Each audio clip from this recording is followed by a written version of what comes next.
Assalamualaikum warahmatullahi wabarakatuh. Izin memperkenalkan diri, nama saya Reza Prasandika dari kelas Teknik Elektro E. Di sini saya akan menjelaskan kembali tentang materi komunikasi data. Di sini bisa dilihat ada blok diagram sistem telekomunikasi, yaitu ada 5. Yang pertama adalah source, yang kedua transmitter, yang ketiga transmission system, yang keempat receiver, dan yang kelima adalah destination. Yang pertama di sini ada source, ada input informasi, yang kedua ada input data, yang ketiga ada transmitter sinyal, yang keempat receiver signal, yang kelima output data dan output information untuk yang 6. Untuk dari source itu sinyal yang dikirimkan berupa digital bit stream atau sinyal yang berbentuk digital. Dan terus untuk dari transmitter ke transmission system itu sinyalnya berbentuk analog. Begitu pula dari transmission system ke receiver sinyalnya berbentuk analog, dan dari receiver dikeluarkan ke destination itu sinyalnya berbentuk digital dan keluarannya dari destination yaitu teks. Transmisi sistem di sini ini bisa disebutkan sebagai berupa kabel atau sistem media transmisi, bisa berupa kabel atau juga fiber optik. Yang berikutnya ada model jaringan. Model jaringan data yaitu ada transmitter, bisa berupa customer primes equipment, telepon, PBX, fax, multiplexer, atau modem. Dan di sini ada transport mekanisme atau media transmisinya, yaitu ada network access dan lain-lain. Dan yang terakhir ada receiver, ada PSTN, PSDN, dan lain-lain. Untuk sederhananya, komunikasi data itu dari host menuju host lain itu melalui satu node. Jadi di sini untuk host ke host lain ini akan melalui satu node. Bisa dilihat pada gambar. Yang berikutnya ada node jaringan. Node pada jaringan adalah mesin atau komputer yang menyediakan koneksi bagi user dalam kasus circuit switching atau merelay data user dalam kasus komunikasi data. Node dapat berupa customer node, switch node, transmission node, dan service node. Node juga dapat diklasifikasikan sebagai 1. Terminal, 2. Host, 3. Multiplexer, 4. Switch lokal, 5. Switch tandem, dan 6. Gateway. Fungsi jaringan komunikasi. Fungsi dasar yang harus dilaksanakan oleh jaringan telekomunikasi adalah switching untuk interkoneksi kanal, routing untuk memilih sebuah lintasan untuk persyaratan tertentu, flow control memperlambat atau menolak trafik, konveksi kecepatan dan kode, keamanan mencegah akses dari yang tidak berhak, backup mampu bereaksi terhadap kegagalan, monitoring kegagalan trafik, akuntabilitas, internet working untuk menyediakan komunikasi dan melalui jaringan lain. Terakhir, manajemen jaringan untuk memanage resource jaringan.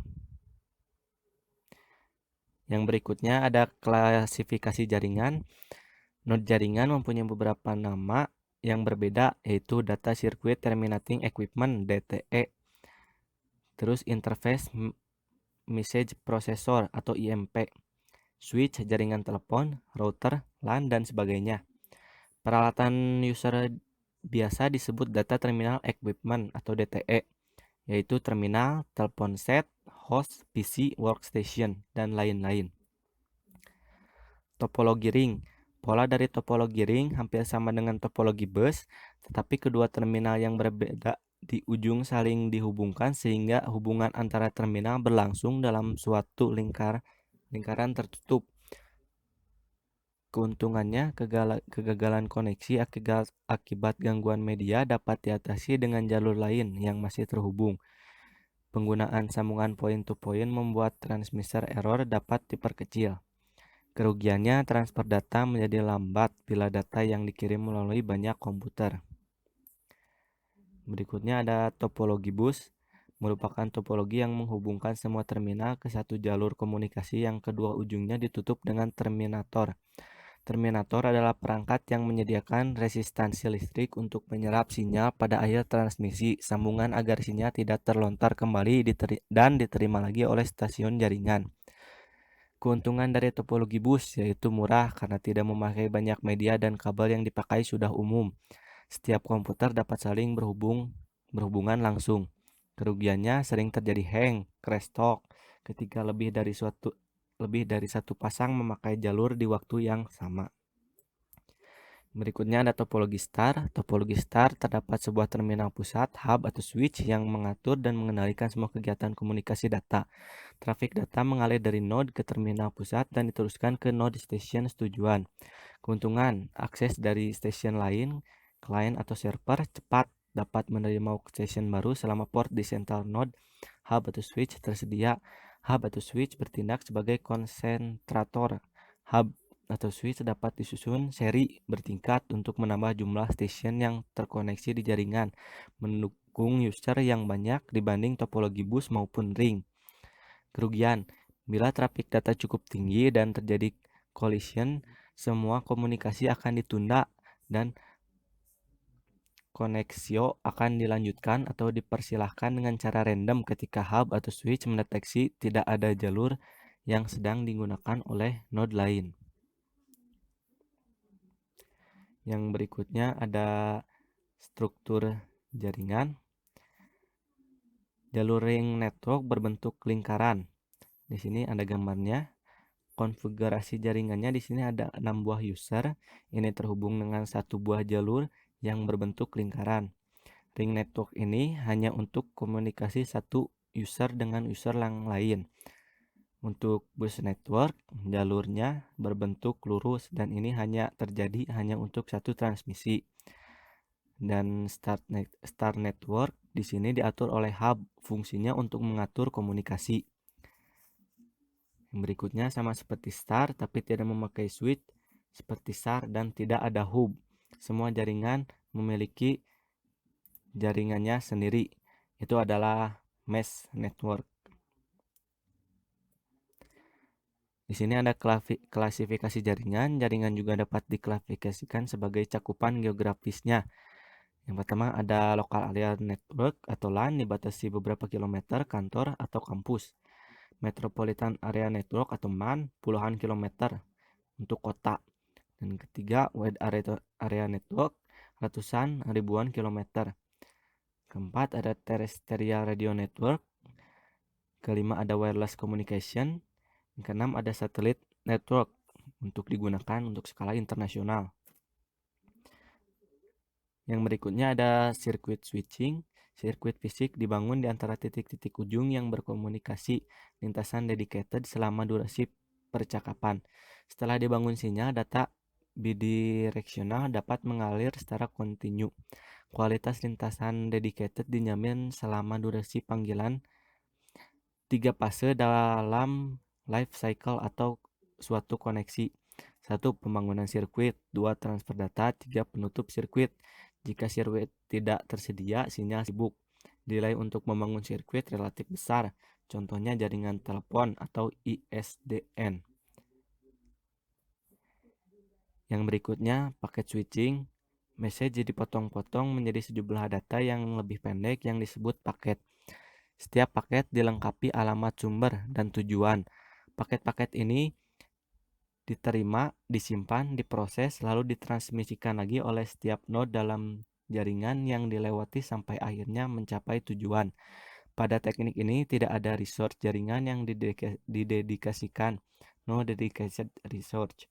Penggunaan resource jaringan lebih efisien, tetapi ada potensi kongesti.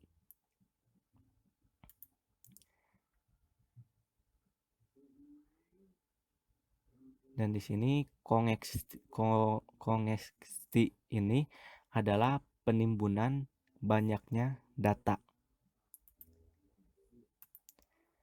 Yang berikutnya, paket switching. Paket dikirim dalam format deretan bit disebut paket. Paket mempunyai struktur sebagai berikut. Ada header, data, dan juga trailer. Header dan trailer memuat informasi kontrol, misalkan address tujuan atau checksum. Tiap paket diteruskan melalui jaringan dari node ke node sepanjang lintasan atau routing. Pada tiap node, paket diterima, disimpan sementara dan diteruskan ke node berikutnya atau store and forward network. Kapasitas tidak dialokasikan untuk paket-paket. Paket switching node model. Untuk paket switching ini, data dari incoming link disimpan di node. Di sini, node berfungsi sebagai memori dan juga switching sebagai penerus ke outgoing link, seperti ada pada gambar berikut.